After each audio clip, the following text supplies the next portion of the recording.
పద్మనాభరెడ్డి గారిని వచ్చి వేదికను అలంకరించవలసిందిగా ప్రార్థిస్తున్నాను.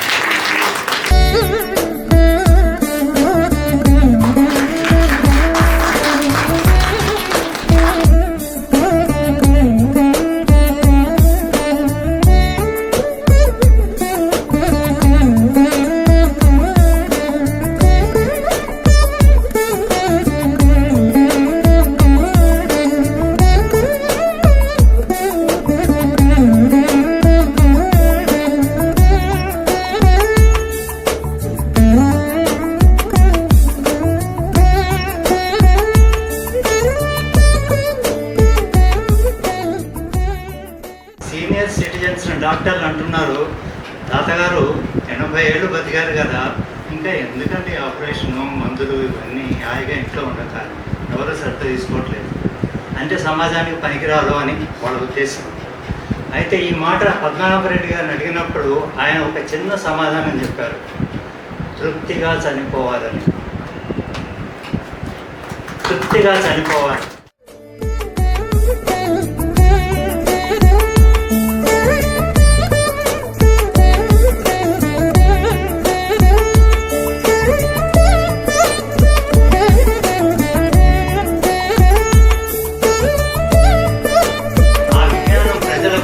ఈ రాజ్యాంగం అంటే ఏంటి, నా విధులేమిటి, నా హక్కులేమిటి, నా బాధ్యతలేమిటి, నా ఎమ్మెల్యే నుంచి నేను ఏమి ఆశించాలి, ఇవన్నీ కూడా వాళ్ళకు తెలియజెప్పేటట్టుగా సరళంగా బోధించి వాళ్ళు ఒక 5 ఏళ్లలో ఏ రాజకీయ నాయకుడైనా వెళ్ళి నీకు 5,000 ఇస్తాను నీ ఓటు ఇయ్యి అంటే చెప్పు తీసుకొని కొడతారు.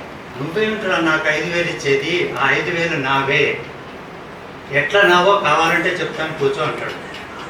ఆ విధంగా తయారు చేసి ప్రజాపక్షం అనేదాన్ని ఒకదాన్ని నెలకొల్పాలనేటువంటి సంకల్పంతో నేను ఈ కార్యక్రమాన్ని మొదలుపెట్టాను.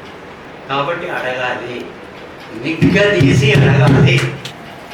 నేను చూసింది ఏమనిపిస్తుంది అంటే, ఒక్కొక్కసారి అనిపిస్తుంది ఈ రాజకీయాలు ఏంటి, అధికార పార్టీ కరెక్ట్ అంటే అపోజిషన్ పార్టీ రాంగ్ అంటే. ఏదైనా కూడా ఎంత బాగా మాట్లాడతారంటే అసలు చాలా విచిత్రంగా ఉంటుంది. ది వే దే ఎక్స్ప్లెయిన్ ప్రజల్ని కూడా కన్ఫ్యూజ్ చేసే పరిస్థితికి వచ్చేసింది రాజకీయాలు అయితే.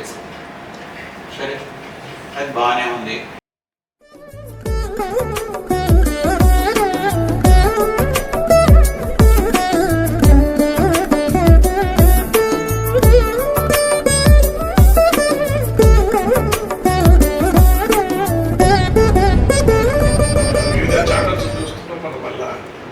ఏ రకంగా అవి వింటున్నారు.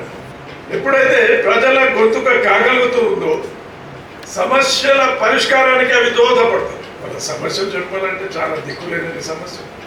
మన రాష్ట్రంలో నదీ జలాల సమస్యలు, భూమి లేని నిరుపేదల ఆక్రందనలు ఉన్నాయి, అనగారిన వర్గాల వేదన, స్త్రీలపైన అత్యాచారాలు జరుగుతున్నాయి, నిత్యకృతమైన వాళ్ళ క్రైమ్ రేట్ ఏదైతే ఉన్నదో వాళ్ళ శాసనసభలో చర్చించేటటువంటి పరిస్థితి లేదు. ఒకవైపు ఇలాంటి పరిస్థితుల్లో ప్రజలను మేలుకొల్పడం ఎంతో అవసరం.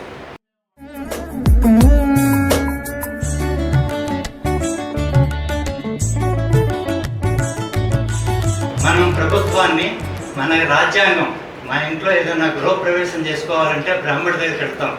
మంచో చెడో పంచాంగం చూసి చెప్తాడు. దేశానికి రాజ్యాంగం ఒక పంచాంగం.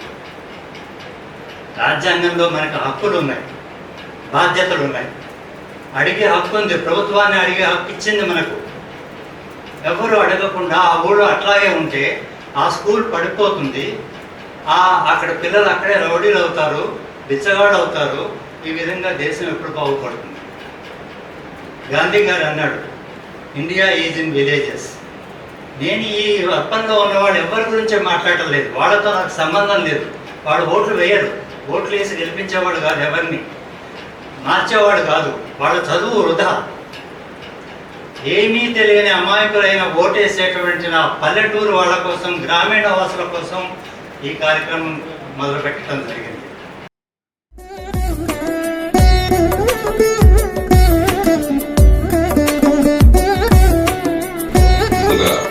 పాండురంగరావు గారు మనసారా అభినందిస్తున్నాను. వర్ణ పదాల్లో ఆడుదురుగా చెప్పాడు, నిజము తెలిసిన వాడు నిజము చెప్పని నాడు ప్రజకు జరుగుని కీడు.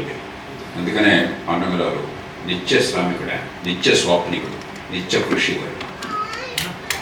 ఆయన అన్నట్టుగా పద్మనాభరెడ్డి గారిని ఉటంకించి మానవ సమాజానికి మిగతా జంతువులకి ఉన్న మౌలికమైన తేడా నిరంతరం మనం ఎదిగే ప్రయత్నం జరుగుతుంది.